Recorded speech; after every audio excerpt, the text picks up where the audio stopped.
2 दिन बाद स्कूल के सभी बच्चे टूर पर जा रहे हैं।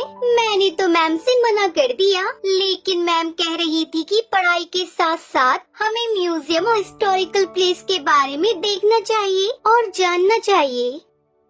हाँ ठीक ही तो कह रही थी मैडम। अरे हमारी बेटियाँ किसी भी चीज में पीछे नहीं होनी चाहिए। तुम टूर पे जरूर जाओगी। हाँ बेटा, और मैंने तो तेरे लिए नया यूनिफॉर्म भी सील दिया है, इसलिए तुझे अब चिंता करने की कोई जरूरत नहीं है। Thank you mummy papa. आप जैसे माँ बाप हर किसी को मेरी हर छोटी छोटी ख्वाहिशों को पूरा करने के लिए आप दोनों दिन रात मेहनत करते हैं। वैसे ही मैं जल्दी ही कामयाब होकर आपके हर एक सपने को पूरा करूँगी। टुनटुनी मिडिल क्लास फैमिली से थी। उसके पापा कुली थे और उनको दूसरों का बोझ उठाने का जो भी काम मिलता वो करते और उससे पैसे मिलते थे। वो उसी से अपना घर चलाते थे। वो लोग वही स्टेशन के पास किराए का घर लेकर रहते थे। ऐसे ही हंसी खुशी टुनटुनी का परिवार चल रहा था। टुनटुनी के पिता टुन्नू चुड़ा बहुत ही विनम्र और दयालु स्वभाव के पक्षी थे। वो हमेशा दूसरों की मदद किया करते थे।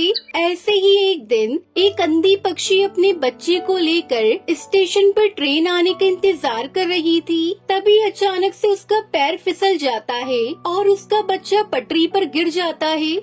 माँ मुझे बचाओ, माँ बचाओ मुझे। अरे बेटा, कहाँ हो तुम? गोलू, मेरे बच्चे कहाँ हो तुम? गोलू। वो अंधी माँ बेबस होकर इधर उधर अपने बच्चे को तलाश रही थी।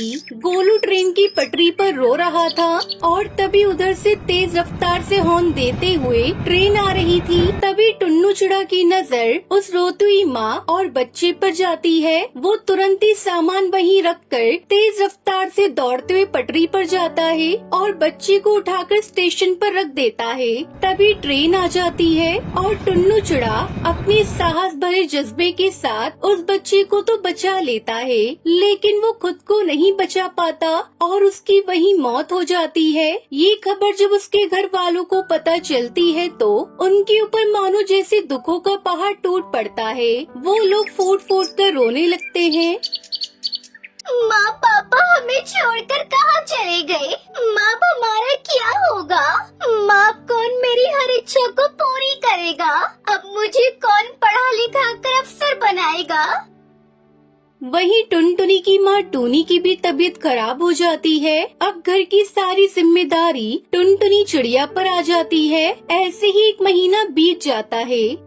माँ, मैंने दाल और रोटी बनाई है, चलो माँ थोड़ा सा खाना खा लो। तुम खा लो बेटी, मुझे भूख नहीं है। माँ अगर आप नहीं खाओगी तो फिर मैं भी नहीं खाऊंगी। थोड़ा सा खा लो ना माँ। आपको इस तरह देखकर पापा को भी अच्छा नहीं लग रहा होगा। प्लीज माँ खा लो। उसके बाद टूनी चिड़िया थोड़ा खाना खाती है। इसी तरह समय बीत रहा था। इस बीच टुनटुनी का 10वीं का रिजल्ट आता है और वो अपने पूरे स्कूल में टॉप करती है। माँ आप तो खुश हो ना? काश आज पापा होते तो वो कितना खुश होते। पर देखना माँ, मैं जल्दी ही आगे की पढ़ाई पूरी करके अपने पापा का नाम रोशन करूँगी।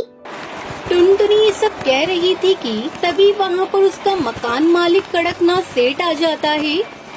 देख टुनटुनी, अब तुम दोनों अपने रहने के लिए कोई दूसरा ठिकाना ढूंढ लो, क्योंकि यह घर मैंने किसी और को किराए पर दे दिया है। मालिक, घर देने से पहले एक बार आप हमसे पूछ तो लेते। यह मेरा घर है और इस घर में किसे रखना है यह मुझे तुमसे पूछने की जरूरत नहीं है। तुम्हारा पति एक अच्छा पक्षी था, इसलिए मैं अभी तक चुप था, लेकिन अब और नहीं। अब तुम दोनों माँ बेटी ये घर खाली कर दो। उसके बाद दोनों माँ बेटी रोते हुए घर से निकल जाती है। माँ अब हम कहाँ जाएंगे माँ? जहाँ भी किस्मत ले जाए बेटी। चल बेटी मेरे साथ चल। उसके बाद दोनों माँ बेटी घर की तलाश में निकल पड़ते हैं, लेकिन उन्हें कहीं कोई घर नहीं मिलता। वो दोनों एक सुनसान सड़क पर बस चले जा रही थी। तभी एक तेज रफ्तार गाड़ी आती है और टूनी चिड़िया को टक्कर मारकर चली जाती है। माँ ये आपको क्या हुआ माँ? अरे कोई है तो मेरी मदद करो। अरे कोई है। सुनसान सड़क पर उसकी मदद करने वाला कोई नहीं था। तभी उसे वहाँ एक बस दिखाई देती है और टुनटुनी चिड़िया जैसे तैसे करके अपनी माँ को बस में बिठाकर उसे चलाते हुए हॉस्पिटल ले जाती है। देखिए चिड़िया, तुम्हारी माँ के सिर से काफी खून बह गया है, हमें ऑपरेशन करना होगा। तुम जल्दी से 1 लाख रुपए जमा करवा दो। डॉक्टर साहब, आप ऑपरेशन की तैयारी करिए, मैं अभी पैसे लेकर आती हूँ।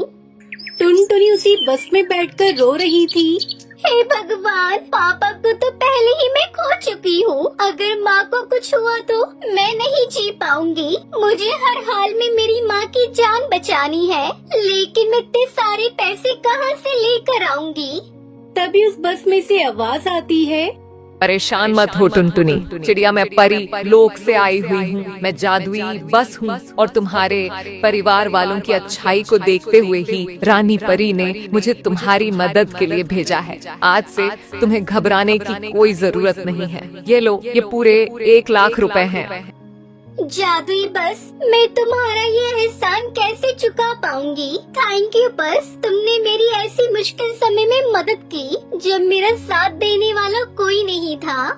उसके बाद टुनटुनी वो पैसे लेकर अपनी माँ का इलाज करवाती है। कुछ दिनों में उसकी माँ ठीक हो जाती है। फिर जादुई बस टुनटुनी चिड़िया से कहती है, अब तुम दोनों माँ बेटी जल्दी से मेरी बस में जाकर बैठ जाओ, मैं तुम्हें एक चमत्कार दिखाती हूँ। उसके बाद वो बस खुद ब खुद एक बस घर के रूप में बदल जाती है। टुनटुनी, आज से ये घर तुम्हारा है। तुम अब यहाँ अपनी माँ के साथ आराम से इस बस घर में रह सकती हो। और हाँ, तुम्हें इस घर में किसी भी तरह की कोई कमी नहीं होगी। वो सब तो ठीक है जादुई बस, लेकिन ये बस घर तो शहर से काफी दूर है। फिर मैं अपने स्कूल कैसे जाऊंगी? बस इतनी सी बात, मैं हूँ ना, मैं भला किस दिन काम आऊंगी। उस दिन के बाद से टुनटुनी और उसकी माँ जादुई बस घर के साथ हंसी खुशी रहने लगती हैं। उन्हें अब किसी भी चीज की कोई कमी नहीं होती और जादुई बस हर कदम पर टुनटुनी की सहायता करती है।